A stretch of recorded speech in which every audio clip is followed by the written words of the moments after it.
सभी भक्तों के लिए आज अच्छा एक बात बताओ, मुझे एक बात याद आ गई। अरे मेरी मैया, मेरी भी सुन लो। हाँ तो बात ये है, आज क्या है?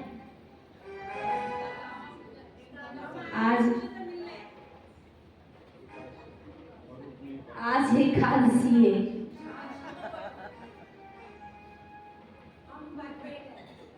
तो बताइए आज का व्रत किस किस ने किया है एकादशी का? दोनों हाथ बिल्कुल जलेबी की तरह सीधे करके।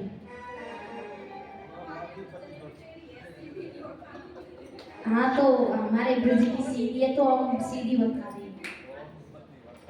अच्छा आदित्य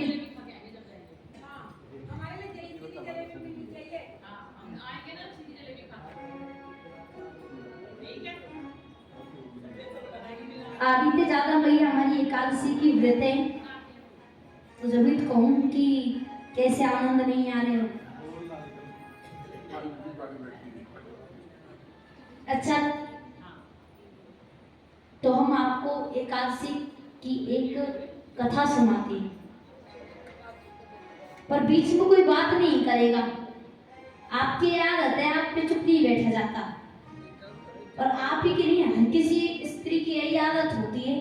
यदि कोई दूसरी मैया मिल जाए, अरे बहन तो पता है आज इतना बड़ो हो मिल गए, ये बात नहीं।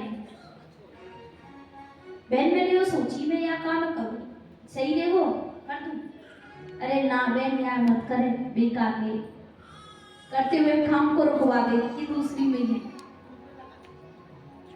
तो आओ एक बार प्रेम से जोर से जय घोष करो, फिर उसके बाद सुनाती हूँ। एक बार बोले लाडली सरकार की। हाँ तो अब सुनाती हूँ। एक भोला नाम का लड़का था। अब बात यह थी कि उससे भूखा नहीं रहा जाता था। जैसे हमारी जिन भैया ने आज एकादशी को व्रत न रखो ना, जैसे उन पे भूखो ना रह जावे, वैसे उससे भी भूखा नहीं रहा जाता था। तो अब बचपन से ही बहुत खाता था, अब बड़ा हो गया, एकादशी आई, एकादशी का व्रत तो किया नहीं। घर आकर के कहा मैया भोजन दे दो, बड़ी जोर से भूख लग रही है। इस बात को सुनकर के मैया ने कहा देख रहे बोला, आज है एकादशी और घर में सभी का व्रत है, क्या तुमने व्रत नहीं रखा? तो बोला मैया क्या तुम्हें पता नहीं है, मुझसे भूखा नहीं रहा जाता, मेरा कोई व्रत नहीं है, मुझे भोजन चाहिए, अभी चाहिए। कहा तो आज तो भोजन नहीं बनेंगे, तो आज भोजन नहीं बनेंगे तो तुम्हें मिलेंगे भी। अब ऐसा कह करके मैया वहां से आ गई। अब बेचारा भूला, करेंगे तो क्या करे। अब उसे ना चाहते हुए भी भूखा रहना पड़ गया। अब ना चाहते हुए भी भोला भूखा रहा। अगले दिन थी द्वादशी, और द्वादशी में व्रत को खोला जाता है। एकादशी का जो व्रत होता है वो द्वादशी में खुलता है। तो अब द्वादशी में जब व्रत खोलने लगे, तो व्रत खोलने के लिए बहुत सारे साधु संतों को बुलाया, उन्हें भोजन कराया पहले, फिर उसके बाद स्वयं भोजन कर सकते। तो अब साधु संत जब भोजन करने आए तो उनके सामने 56 प्रकार के व्यंजन लेकर के आए गए। बड़े अच्छा सुंदर सुंदर भोजन उन्हें कराया गया। अब एक घर में नहीं, दो घर में नहीं, तीन घर में नहीं, अब बोला जगह जगह जा करके सभी के घर में झांक झांक करके देख रहा है। अब उसने देखा कि हम ही नहीं बल्कि सभी साधु संतों को अच्छा अच्छा भोजन कराते हैं। तो भोला के मन में विचार आया, ये तो ऐसी भर भर थाली भोजन करें भैया, क्यों ना मैं भी साधु बन जाऊं। कल जो जबरदस्ती एकादशी को व्रत रहना पड़ो, यू व्रत नहीं करना पड़े वो। अब भोला के मन में विचार आया तो आया, उसने कर भी दिया। अब वे साधु बन गया। अब कुछ दिन बाद एकादशी फिर आई। एकादशी आई तो अब सभी साधु संतों व्रत। भोला भिक्षा लेकर के आया। सभी भजन में बैठे हुए थे, भजन कर रहे थे। तो भोला ने कहा, गुरुजी आप मुझे बता दीजिए भोजन रसोई घर में कहाँ रखे, हम स्वयं लेकर के खा लें। अब भोला की इस बात को सुन करके कहा, अरे भोला क्या तू एकादशी का व्रत नहीं है? कहा, ए तेरा राम भला करे, एकादशी का व्रत? गुरुजी से एकादशी के चक्कर में तो मैं साधु बना हूं और आप कह रहे हो एकादशी का व्रत? देखो बात ऐसी है, दरअसल गुरुजी पिछली बार जब एकादशी आई तो घर वालों ने ना चाहते हुए भी व्रत करवा दिया। और बात यह कि मुझसे भूखा नहीं रहा जाता। जब मैंने अगले दिन आप सभी को देखा कि आप तो थाली भर भर के भोजन करो, तो मेरा भी विचार बनो कि मैं क्यों ना साधु बन जाऊं। ये क्या एकादशी का व्रत थोड़े ही रहते होंगे, तो मैं साधु बन गया। पर यह एकादशी ने तो यहाँ आके भी मेरा पीछा नहीं छोड़ो, यूं तो यहाँ भी आ बैठी। गुरुजी देखो मुझसे भूखा नहीं रहा जाएगा, बात साफ साफ है बिल्कुल। तो भोला की बात सुन करके गुरुजी ने कहा, कोई बात नहीं, हम तुम्हें सूखा राशन दे देते, आप आश्रम से कुछ दूर जाकर के भोजन बना लो। और हाँ एक बात याद रखना, भोजन करने से पहले राम जी का भोग अवश्य लगाना। अब राशन लेकर के एक नदी के किनारे भोला आ गया। अब उसने भोजन बनाना प्रारंभ किया, भोजन बनाया और राम जी का भोग लगाने के लिए राम जी को बुलाने लगा। अब राम जी के साथ साथ जब राम जी वहां भोजन करने के लिए आने लगे तो माता सीता भी उनके साथ वहां आ गई। अब भोला ने देखा कि मैंने बुलाया तो सिर्फ राम जी को है, बुलाया एक को ही, तो एक के साथ एक और फ्री में आ गया, ये तो दो दो आए हैं। और भोजन जो है वो सिर्फ दो ही लोगों के लिए है। अब क्या करूं, या तो भैया सीता को भूखा वापस भेज दूं या इन्हें अपने हिस्से का भोजन करा दूं। और यदि मैंने इन्हें अपने हिस्से का भोजन करा दिया तो फिर बेटा भोला पिछली बार की तरह रहियो भूखा, करियो एकादशी। अब भोला ने बहुत देर तक सोचा। अब राम जी कहने लगे, भैया भोला बड़ी जोर से भूख लगी है, लगा वो।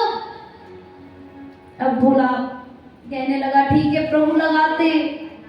अब भोला ने क्या किया, अब दोनों को ही भोजन करा दिया। का कोई बात नहीं, अगली बार से थोड़ा ज्यादा ले आएंगे। अब भोला ने माता सीता को भी भोजन करा दिए। अब अगली एकादशी आई तो गुरुजी से कहा, गुरुजी थोड़ा सा आटा बढ़ा देना। अब गुरुजी ने थोड़ा सा आटा बढ़ा दिया, फिर से उसी स्थान पर पहुंच करके भोजन बनाए। अब बुलाया राम जी को और माता सीता को।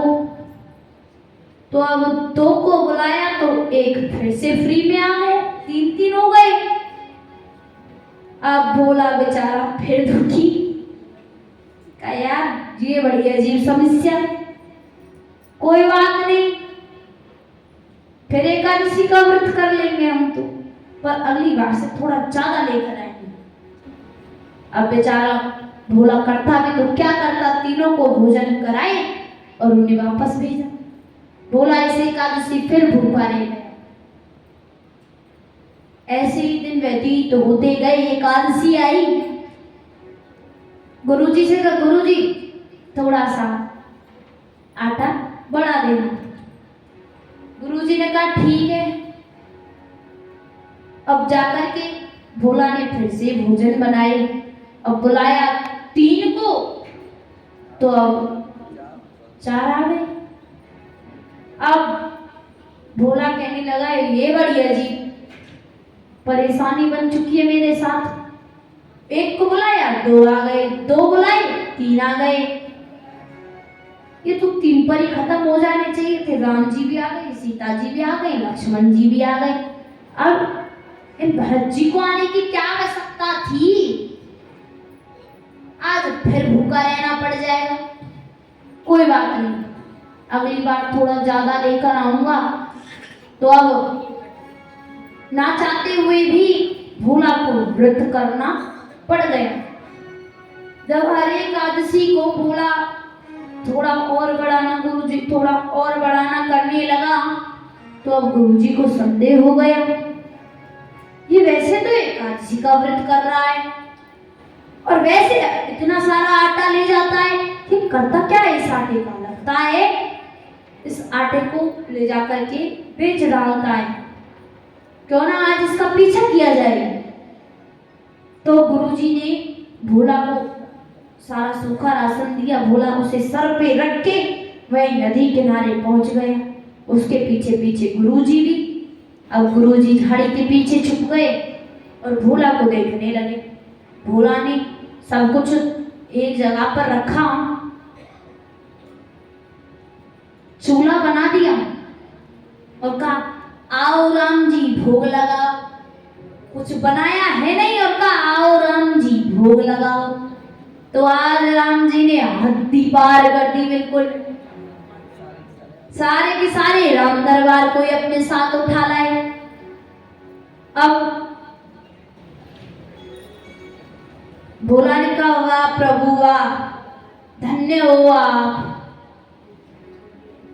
अब राम जी बोले लगाओ बेटा भोग लगाओ हमारा। इस बात को सुनकर के कहा बोला भोग लगाओ। देखो प्रभु बात ऐसी है, हमने कुछ भी नहीं बनाया। आपकी अगर दृष्टि तेज हो तो देखिए, सारा की सारा राशन ऐसा ही रखा जैसा आश्रम से लेकर आए थे। चूल्हा हमने इसलिए बना दिया क्योंकि आपके कोमल हाथ हैं तो ईंट आपसे रखी नहीं जाएंगी, तो चूल्हा इसलिए बना दिया।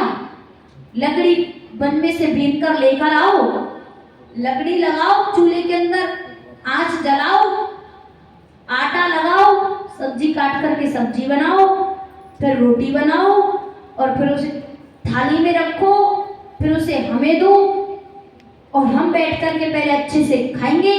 जब हमारा पेट भर जाएगा, बच गया तो तुम सब खा लेना और नहीं तो जैसे आना। अब भोला के आदेश से सारा की सारा राम दरबार खाना बनाने में लग रहा है। गुरुजी ने देखा तो गुरुजी को वहां कुछ भी दिखाई नहीं पड़ता। गुरुजी के लिए तो वहां सिर्फ अकेला भोला बैठा हुआ है। अब गुरुजी कहने लगे लगता है भोला पागल वागल हो गया है। तो गुरुजी झाड़ी के पीछे से निकले और भोला के पास गए। कहा भोला लगता है तू पागल हो चुका है, या तो मैं कोई दिखाई नहीं दे रहा, ना जाने तू इतनी देर से किससे बातें करने लग रहा है। इस बात को सुनकर के भोला ने कहा देखिए आप कहते हैं यहाँ कोई नहीं है, यहाँ तो सारा का सारा राम दरबार है। कहा हमें तो यहाँ पर कोई नहीं दिखता। तो आज भोला ने विनती की, तो भोला के विनती करने से सारे के सारे राम दरबार ने उनके गुरुजी को दर्शन दिए। एक बार प्रेम से और जोर से जय घोष करें, बोले भक्तवत्सल भगवानों की।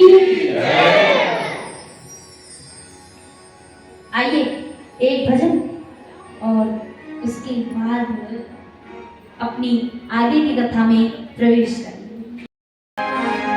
बोल बांके बिहारी लाल की जय। भक्ति से शक्ति मिली वीर हनुमान को, अपनों सीना फाड़ सारे जग को दिखायो है। भक्ति से शक्ति विभीषण ने पाई लई, लंका जैसी नगरी में राम नाम गुण गायो है। छोटी सी उम्र में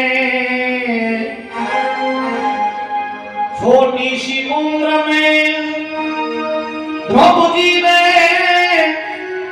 प्रभु की भक्ति में आनंद पायो है।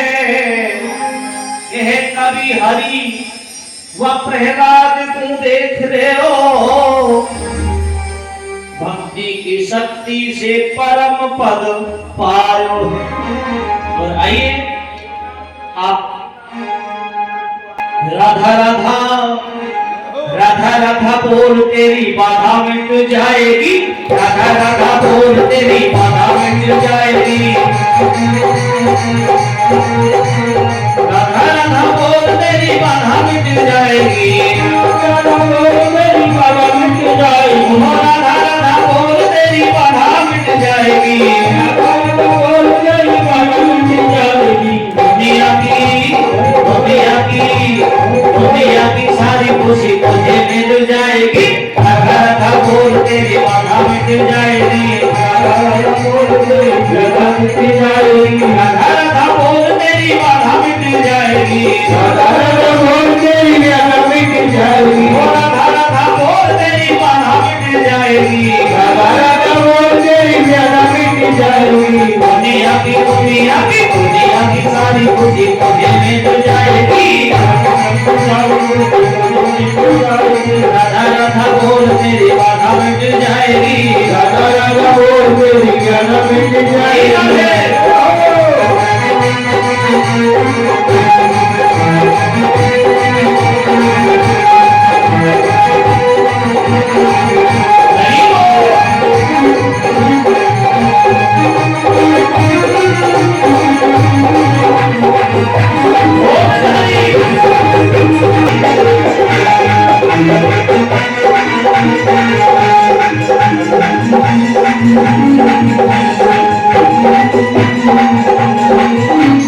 जिसको तू कहता मेरा मेरा, मेरा मेरा मेरा, जिसको तू कहता मेरा मेरा, जिसको तू कहता मेरा मेरा, जिसको तू कहता मेरा मेरा, जिसको तू कहता मेरा मेरा, साथ न देगा कोई तेरा, साथ न देगा कोई तेरा, साथ न देगा कोई तेरा, साथ न देगा कोई तेरा। आती है दुनिया किनारा ढल जाएगी, दुनिया किनारा ढल जाएगी, राधा राधा बोल तेरी बाधा मिट जाएगी, राधा राधा बोल तेरी बाधा मिट जाएगी, राधा राधा बोल तेरी बाधा मिट जाएगी, राधा राधा बोल तेरी बाधा मिट जाएगी, राधा राधा बोल तेरी बाधा मिट जाएगी, राधा राधा बोल तेरी बाधा मिट जाएगी। दुनिया की सारी खुशी तुझे मिल जाएगी, दुनिया की सारी खुशी तुझे मिल जाएगी, राधा राधा बोल तेरी बाधा मिट जाएगी, राधा राधा बोल तेरी बाधा मिट जाएगी। राधे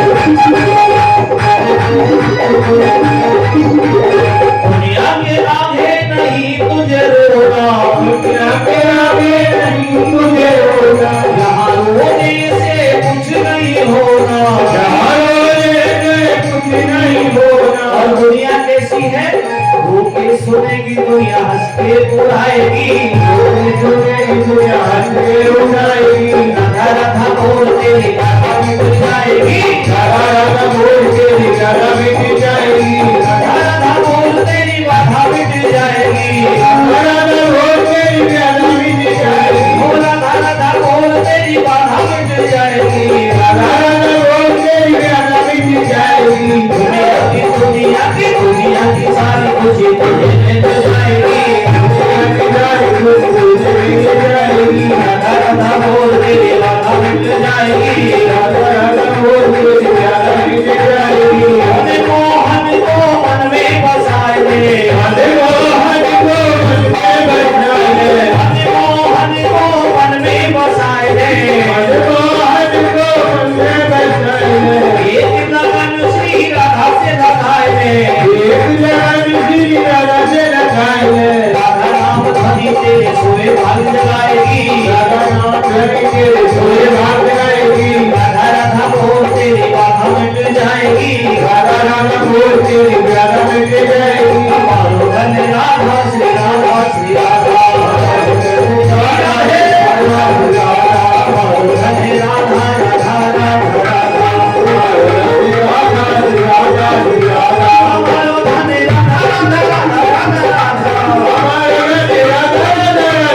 राधा, हमारा में धन राधा राधा राधा राधा, राधा राधा हमारो धन राधा श्री राधा श्री राधा, हमारो धन राधा श्री राधा श्री राधा। राधा राधा बोल तेरी गाथा मिट जाएगी।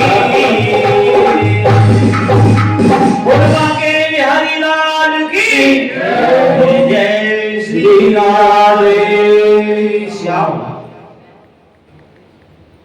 आज ही राजा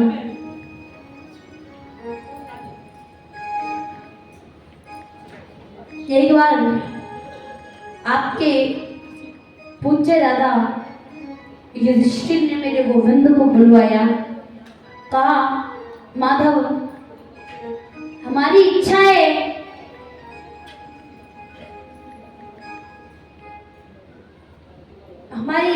कि हम राज्यसूय यज्ञ करें।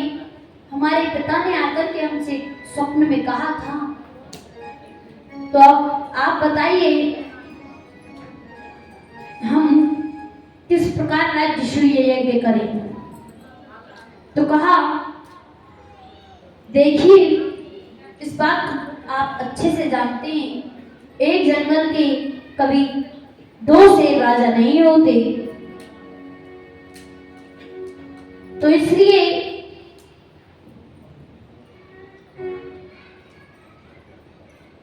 आपको पहले जरासंध से युद्ध करना होगा, उसके पश्चात आप राज्यसूय यज्ञ कर सकते हैं, उससे पहले नहीं। आज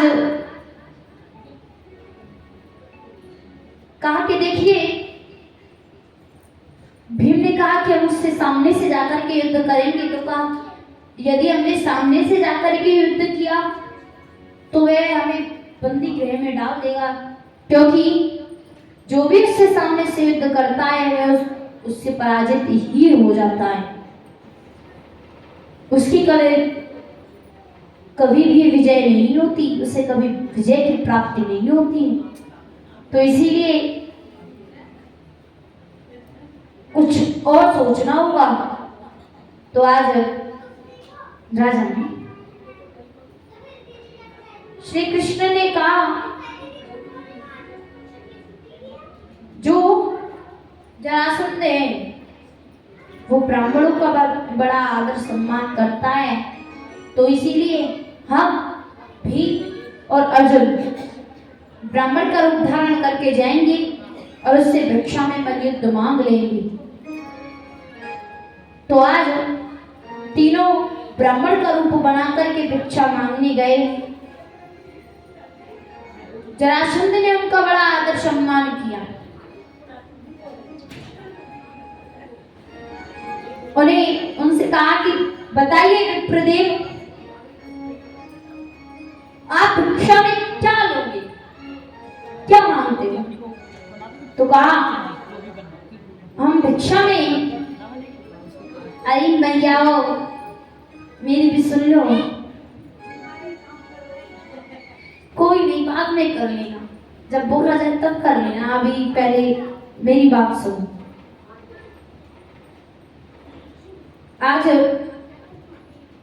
कहा कि बताइए विप्रदेव आप हमसे क्या मांगना चाहते हैं। तो कहा कि देखिए अभी हमारे 2 ब्राह्मणों का मौनी एकादशी का व्रत है, रात्रि के 12 बजे के बाद व्रत खुलेगा तो हम आपसे भिक्षा में कुछ ना कुछ अवश्य मांग लेंगे। तो जब रात्रि के समय जरासंध वहां आई तो उनसे पूछा तुम कौन हो, क्योंकि ये तो हमें पता चल चुका है कि तुम ब्राह्मण नहीं हो, तो बताइए आप हो कौन। तो कहा देखिए जब आपको पता चल ही चुका है तो हम आपको अच्छे से ही बता देते हैं, ये कुंती पुत्र भीम है और ये कुंती पुत्र अर्जुन है। और देखिए हम आपको अपना परिचय दें तो आपको पता चले, ऐसा तो असंभव है। अब आपको पता ही चल चुका होगा कि हम देवकी नंदन वासुदेव नंदन द्वारकाधीश श्री कृष्ण हैं। तो कहा देखिए तुम एक ब्राह्मण का रूप धारण करके आए हो, तो बताओ तुम हमसे भिक्षा में क्या लेना चाहोगे। जो तुम हमसे भिक्षा मांगोगे वही भिक्षा हम तुम्हें देंगे। तो कहा ज्यादा कुछ नहीं, बस एक छोटा सा युद्ध हम तीनों में से किसी एक को देख लीजिए। तो आज मल्लयुद्ध के लिए भीम को चुना। भीम जरासंध का युद्ध हुआ, 7 दिन तक युद्ध चला और उसके बाद श्री कृष्ण का संकेत पाकर के भीम ने उन्हें बीच में से चीर दिया तो वह पुनः जोड़कर के जोर से हंसने लगे। बार बार ऐसा ही किया, जब मृत्यु नहीं हुई तो श्री कृष्ण ने कहा कि विपरीत दिशाओं में डालो। तो आज उन्हें चीर करके जब विपरीत दिशाओं में डाला तो आज उनका वध हुआ। आज श्री कृष्ण ने जरासंध के पुत्र सहदेव को मगध का राजा बनाया और कारागार से सभी को मुक्त किया, राज्य शिव यज्ञ किया। अब प्रथम पूजा किसकी हो ये आपस में विचार चल रहा था, तो सभी ने प्रथम पूजा के लिए श्री कृष्ण को ही चुना। जब श्री कृष्ण की प्रथम पूजा प्रारंभ हुई तो शिशुपाल वहां आकर के उन्हें बुरा भला कहने लगे। तो वहां दाऊ जी भी थे, तो दाऊ जी को क्रोध आया, तो दाऊ जी का हाथ पकड़ के श्री कृष्ण ने उन्हें रोक लिया, कहा हम इनकी 100 गलतियों को क्षमा करेंगे, जब 100 पूर्ण हो जाएंगे तो हम इनका वध स्वयं ही कर देंगे। तो आज उनकी 100 गलतियों को क्षमा किया।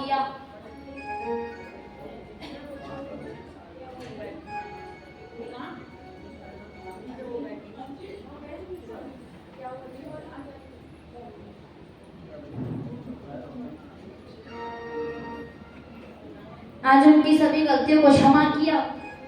राजन जब वे अपनी मर्यादा का उल्लंघन कर देते हैं, जब उनसे कहा कि आप 100 गलती पूर्ण हो चुकी है, अब यदि आपने एक भी शब्द कुछ कहा तो हम आपका वध कर देंगे। अब जब वे नहीं माने तो श्री कृष्ण ने अपने सुदर्शन चक्र को आदेश दिया। आज शिशुपाल को मोक्ष की प्राप्ति हुई।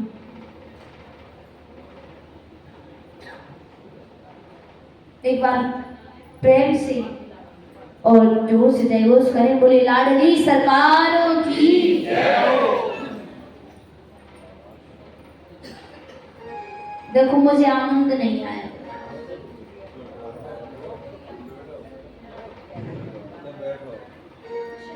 हमारी मैया तो अपनी बातन में लग रही है।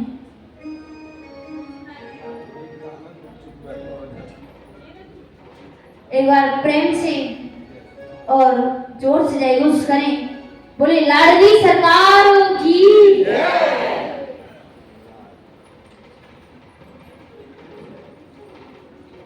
आज की बात है, आज थोड़ा सा कष्ट करो। आज और कष्ट करवा रहे हैं, कल से कोई कष्ट करवाने वाला नहीं। तो एक बार जोर से बोल दो। अब क्या बोले लाडली सरकार की जय। हमारे बाबा ने तो बोली, पर मैया ने बिल्कुल भी ना बोली। अच्छा आपका व्रत है?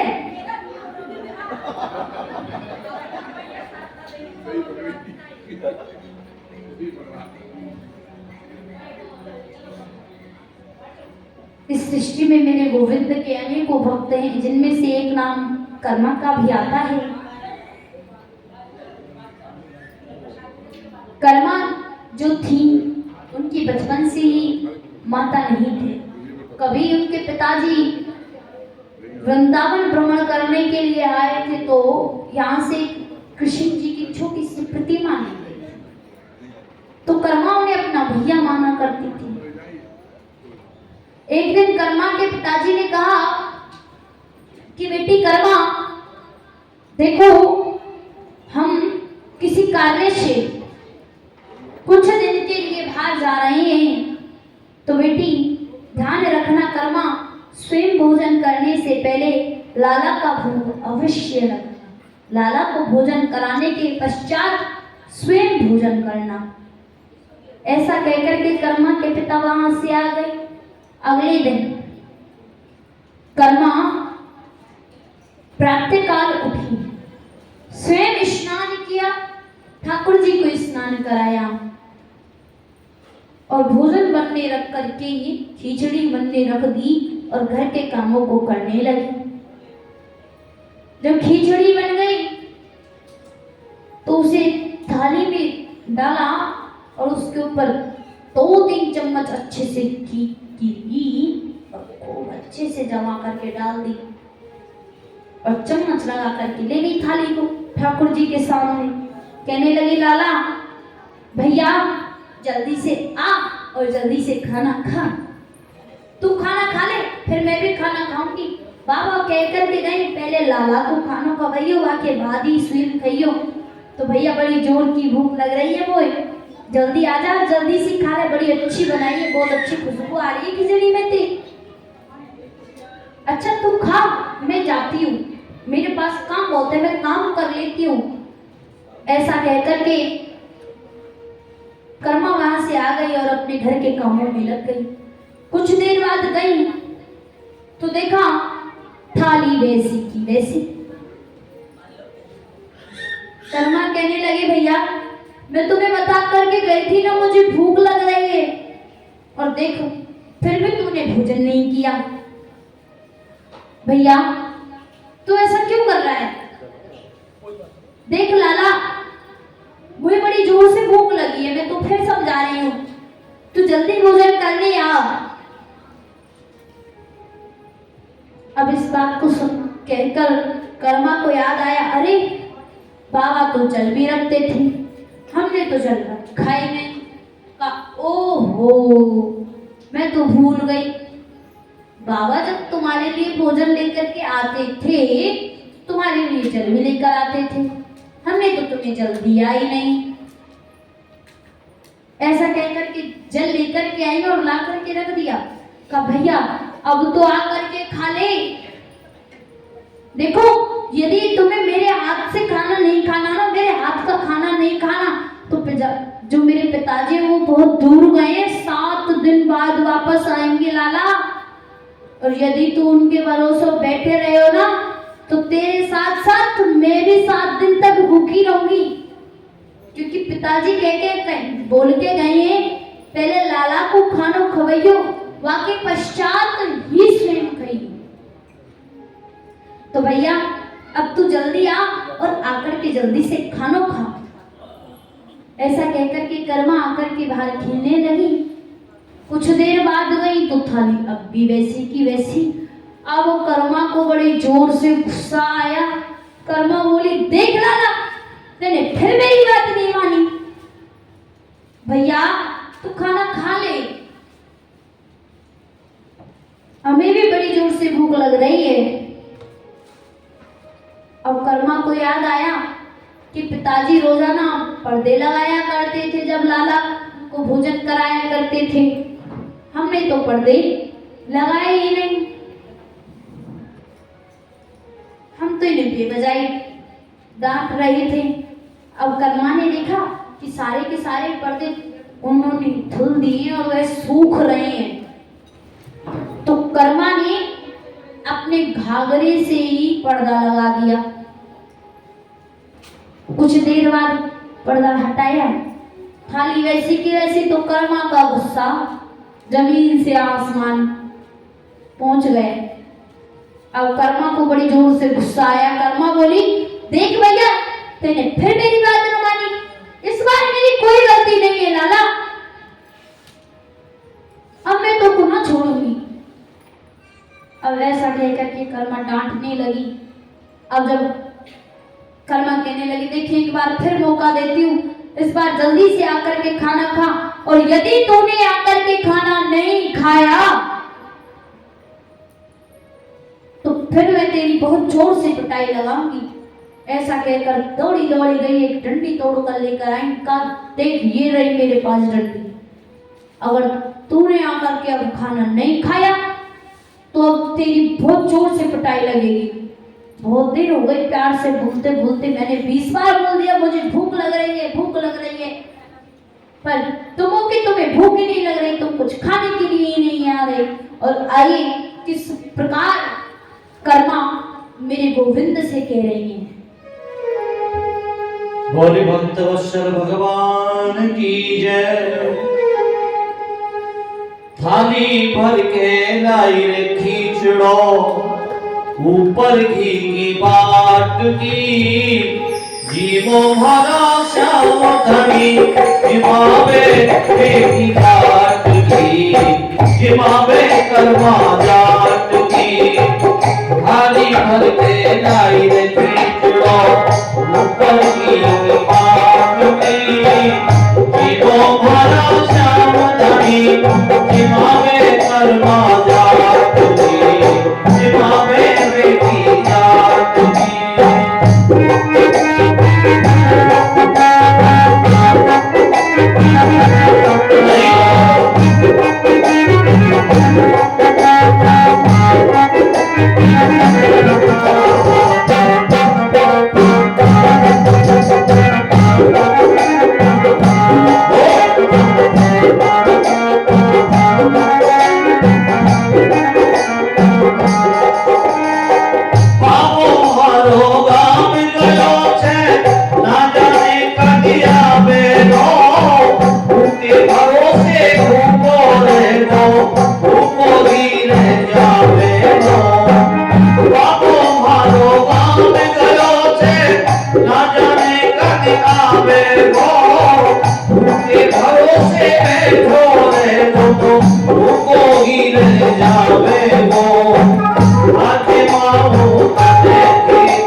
ऊपर की बात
नहीं कह रहे हैं, दिक्कत होती है व्रत करने के बाद, ताली बजाने में भी परेशानी होती है, एनर्जी तो खत्म होती है, लेकिन भगवान के नाम में मैया बिल्कुल मत बोलो, एनर्जी ज्यादा होती है। बोलवा के बिहारी लाल की, भक्त वत्सल भगवान की जय। भक्ति हो तो कर्मा जैसी, भक्ति हो तो कर्मा जैसी, सामरिया घर आवे हो, भक्ति भाव से पूर्ण होके हरस हरस गुण गावे हो। भक्ति हो तो कर्मा जैसी, सामरिया घर आवे हो, भक्ति भाव से पूर्ण हो तो हरस हरस गुण गावे हो। साचो प्रेम प्रभु सो हो तो, साचो प्रेम प्रभु सो हो तो, मूरत मोहे काटनी, भीमो मारा श्याम धनी, जिमावे बेटी जात की, जिमावे कर्मा जात की, खाली भर के नारी की क्यों ऊपर की बात की, भीमो मारा श्याम धनी, जिमावे बेटी जात की, जिमावे बेटी जात की। लाइन बताई कवि ने, कूटन में कूट बहुत देखे पर चित्रकूट सा कूट नहीं, पर चित्रकूट सा कूट नहीं। कूटन में कूट बहुत देखे पर चित्रकूट सा कूट नहीं, झूठन में झूठ बहुत देखे पर जटा झूठ सा झूठ नहीं। झूठन में झूठ बहुत देखे पर जटा झूठ सा झूठ नहीं।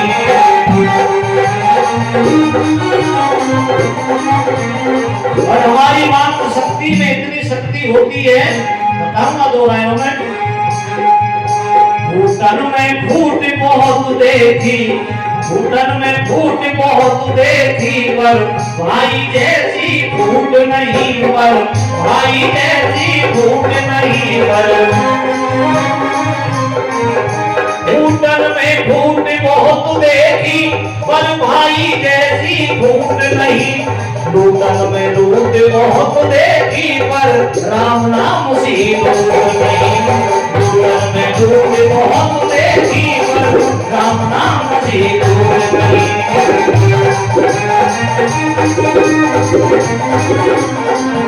और अभी कर्मा जो थी उनके बारे में प्रसंग चल रहा था।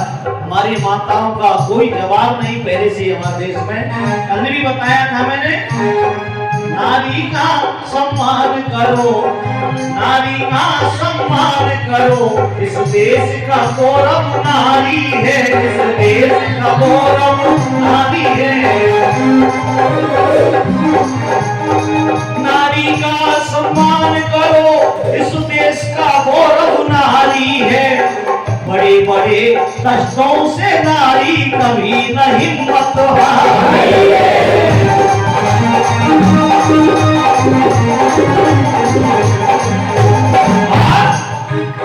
एक बंद और सुना रहा हूं, मेरी बात अच्छी लगे तो ताली बजा देना आप।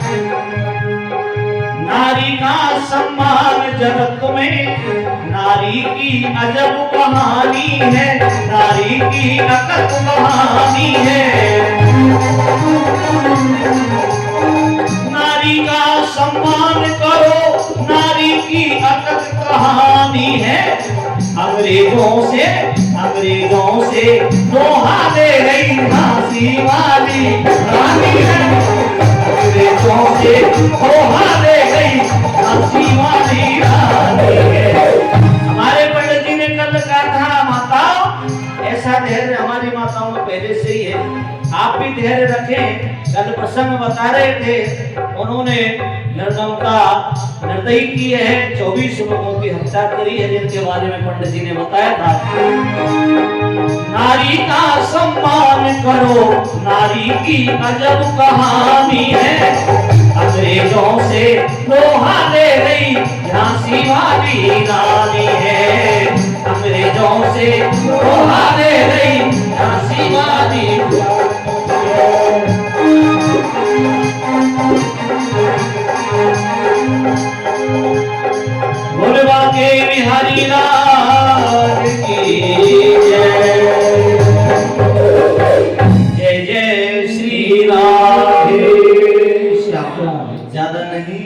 आज मैयाओं का व्रत है, सब मालूम है हमें अच्छी तरह से। देखिए ये हमारा और इस आपके छोटे से व्यास जी का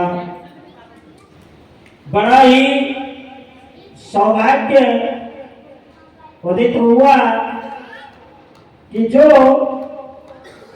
इन ममतामयी माताओं की, करुणामयी माताओं के और इतने प्यारे प्यारे मेरे कृष्ण प्रेमियों के दर्शन हुए हैं।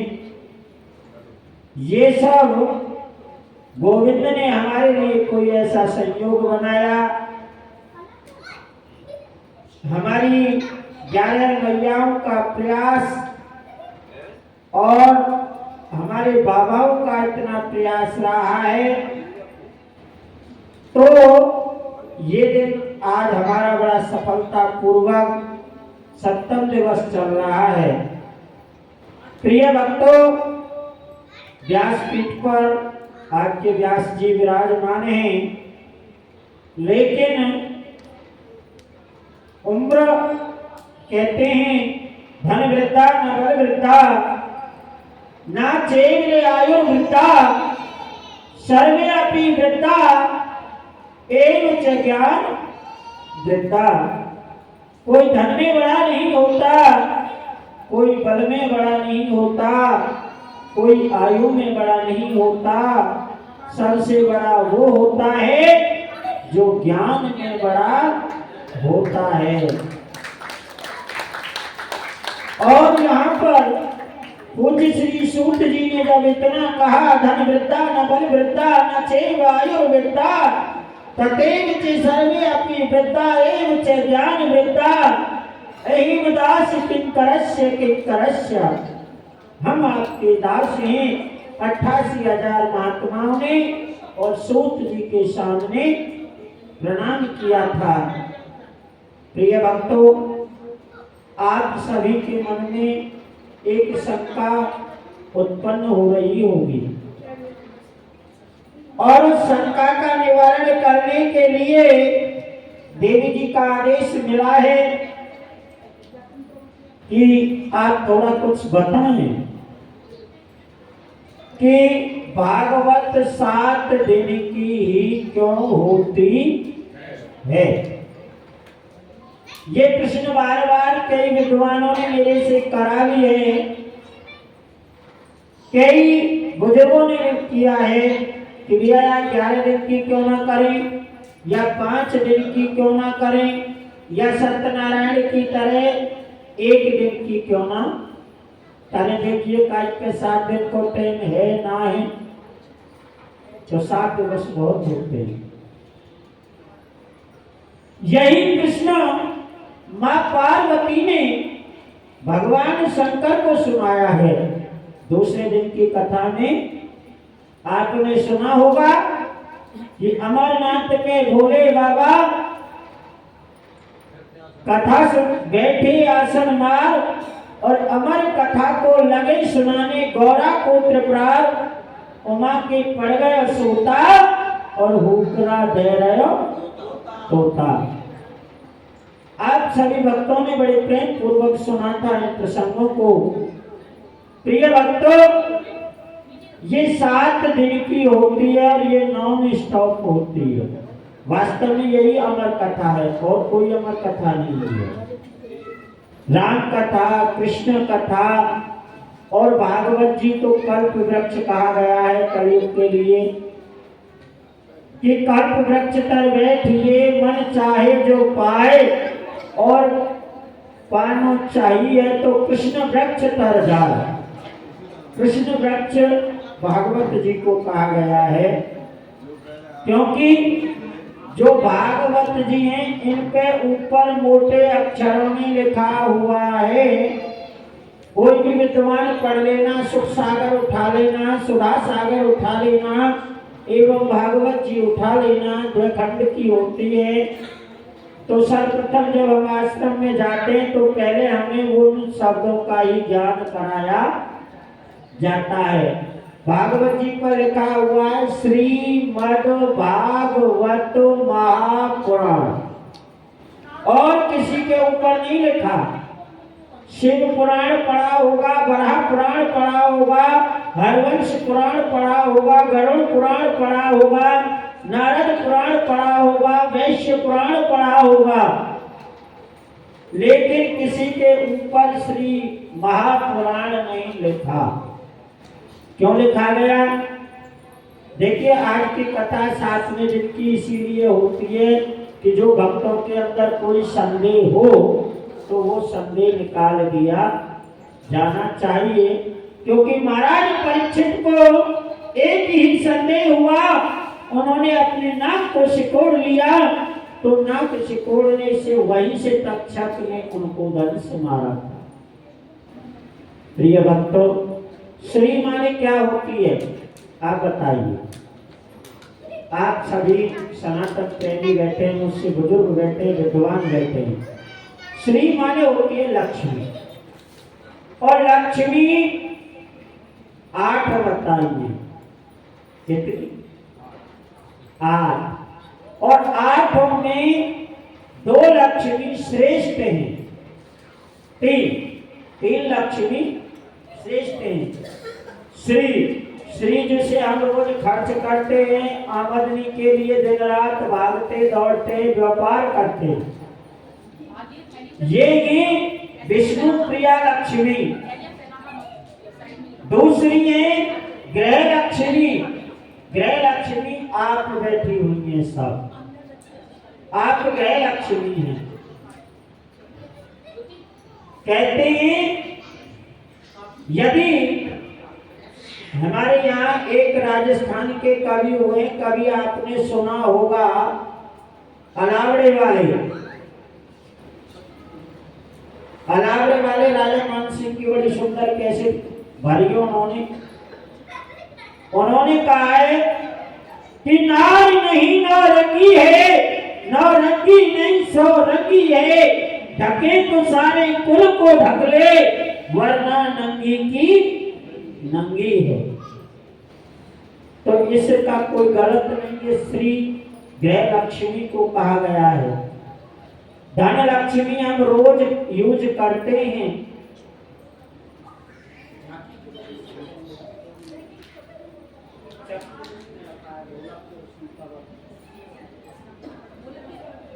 आपकी झांकी में थोड़ा विलंब है, इसलिए मैंने 2 मिनट लिए हैं आपके और आपके व्यास जी के।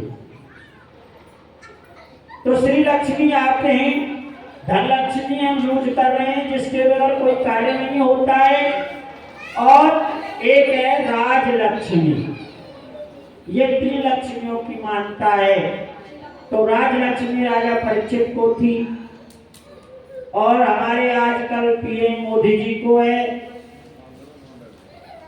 जो हमारे महाराज बने हुए हैं। पहले राजा हुआ करते थे, अब मंत्री संतरी जंत्री है। आज प्रिय भक्तों, श्री माने लक्ष्मी है, मद माने अहंकार। क्या? मद। मद भी 3 प्रकार के होते हैं। आपने ब्राह्मण जो शादी करने जाते हैं उनसे सुना होगा, उद्याने मद्यपाने च पिता गए गमने। मद भी 3 प्रकार के होते हैं, जवानी का मद, पैसे का मद और वारुणी का मद। भैया शांति बनाए, ऐसे मजा नहीं आवे। मैं बोलना शुरू कर दूं तो फिर कोई आनंद ना आवे।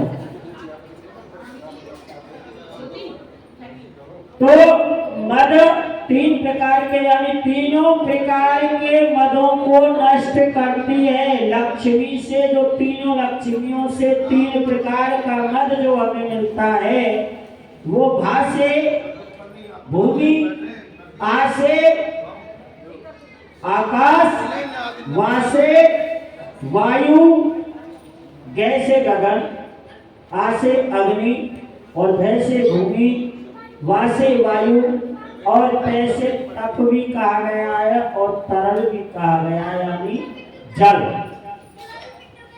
इन पंच तत्व रचित शरीर के तीन प्रकार के नाशों को करने वाली को श्रीमद् भागवत कहते हैं।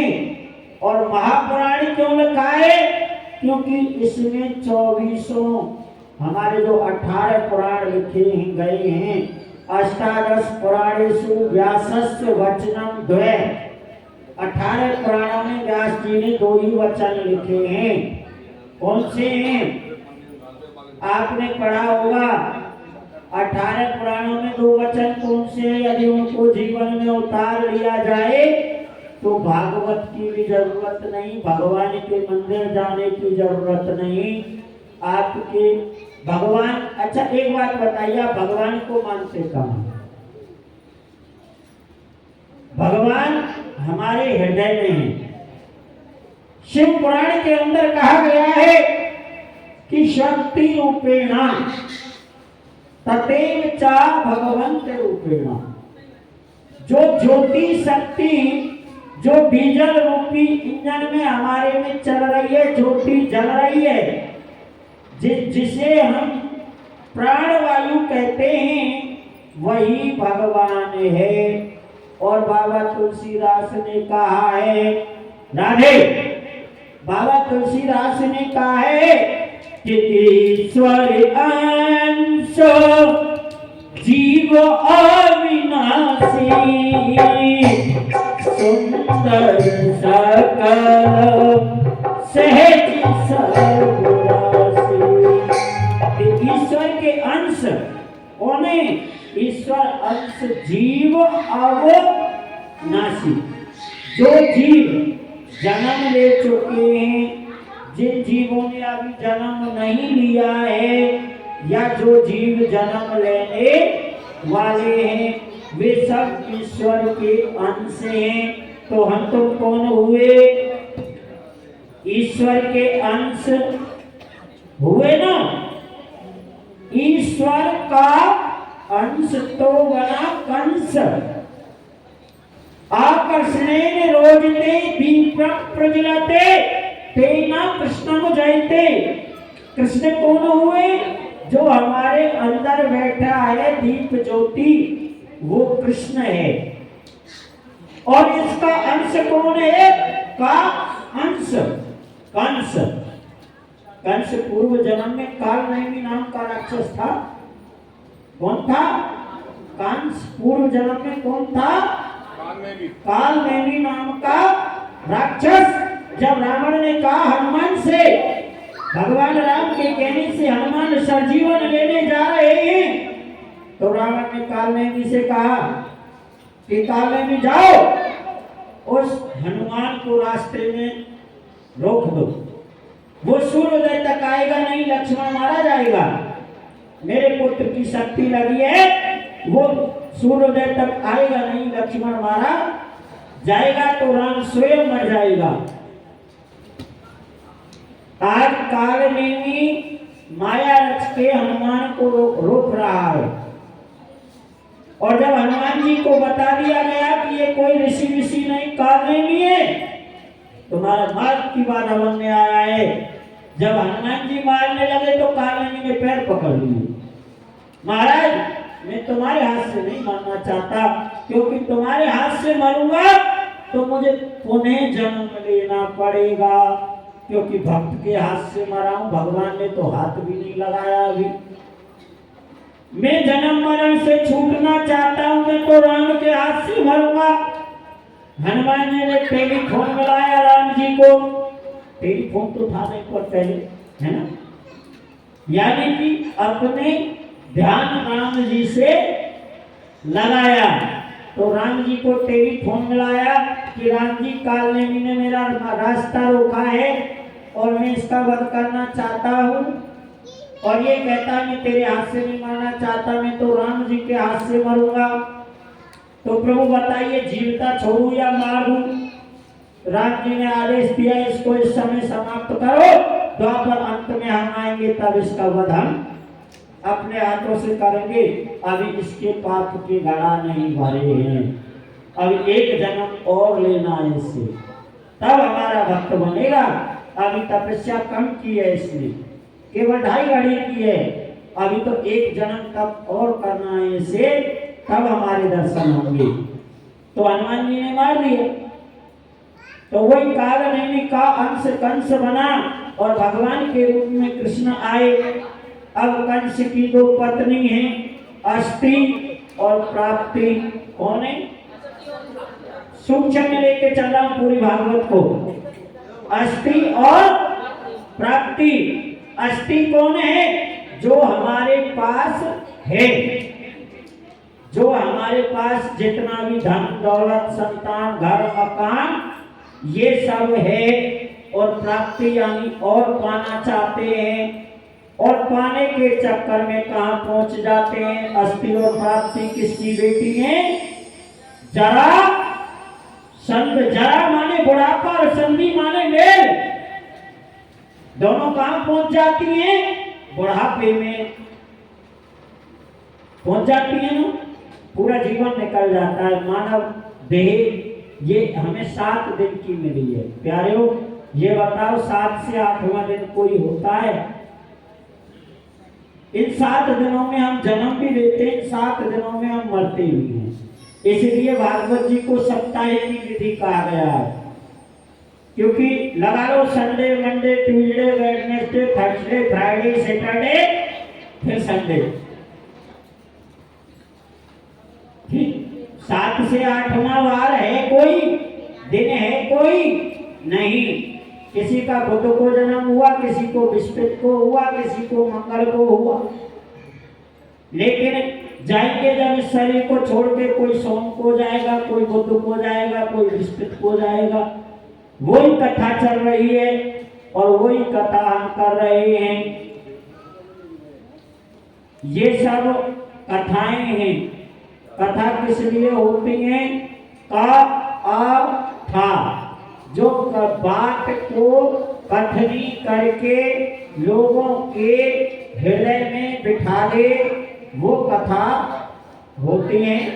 आइए आप बहन जी की तरफ चलते हैं। हमारी देवी जी, लगता है मेरी बातों से लोग बोर हो रहे हैं। एक भजन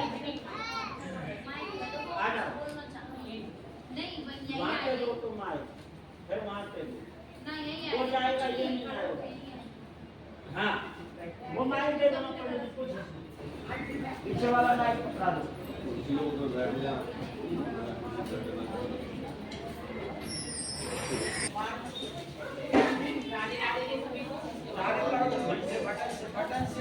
राधे राधे जी। हाँ, राधे राधे जी सभी को।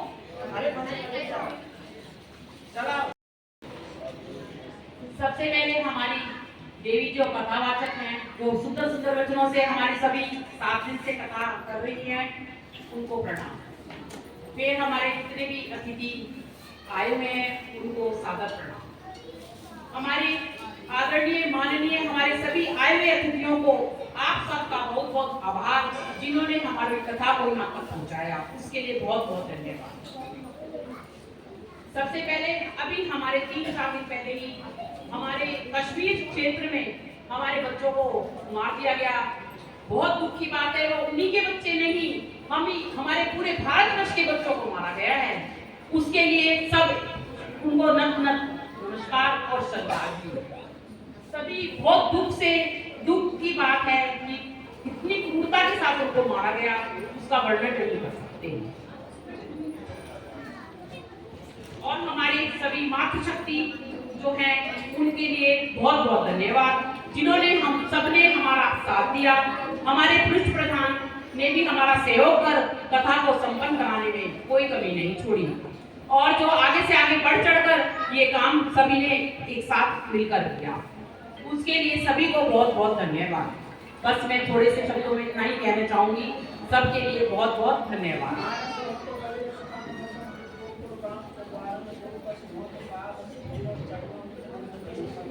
हे भारत में सरकार की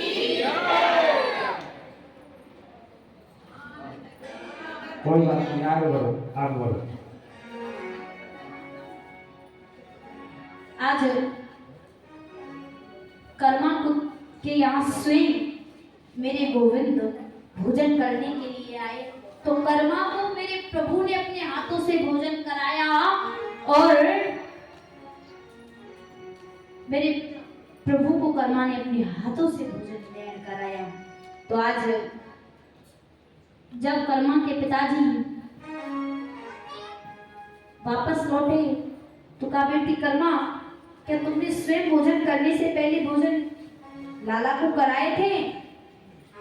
कहा, हाँ बाबा, स्वयं अपने हाथों से। तो कहा, जब कर्मा की बातों पर उनके पिताजी को विश्वास नहीं हुआ तो कहा, बेटी भोजन बनाओ और मेरे सामने करवा के दिखाओ। तो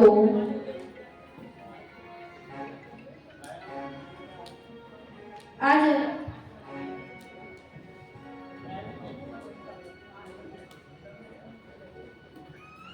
कर्मा ने भोजन बनाया और भोजन बना करके ठाकुर जी के पास ले गई और कहने लगी, भैया आओ और आकर के भोजन ग्रहण करो, पहले आप भोजन करो फिर उसके बाद हम भोजन करेंगे। तो आज वहां पर श्री कृष्ण आए तो कर्मा ने श्री कृष्ण को भोजन कराए और कृष्ण ने कर्मा को भोजन कराए। जब कर्मा के पिता ने यह देखा तो कर्मा के पिताजी कहने लगे, धन्य है कर्मा तू, जो तूने इतनी सी उम्र में मेरे गोविंद को पा लिया, मेरे गोविंद को देख लिया। धन्य है तू और धन्य है तेरी भक्ति। तो एक बार प्रेम से और आनंद पूर्वक जय घोष करें, बोले भक्तवत्सल भगवान की। अब क्या तो आयो इस सृष्टि में मेरे गोविंद के अनेकों भक्त हुए हैं। राजन, जिनमें से एक रसखान जी भी हैं, उन्होंने मेरे गोविंद से विनती की है, मानस हो तो वही रसखान, बसे ब्रज गोकुल गाँव के ग्वारन, जो बस हो तो कहाँ बस मेरो, चरियो नित नंद धेनु मजारन, जो कब हो तो कहाँ बस मेरो, नित कूल कदम की डारन, जो बन हो तो कहाँ बस मेरो, धरियो छत्र पुरंदन धारण।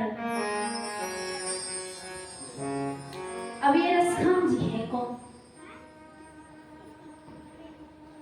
सुना है कभी इनके बारे में?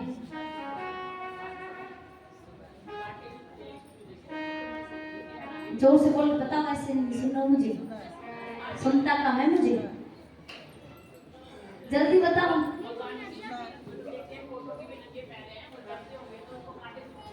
हाँ फिर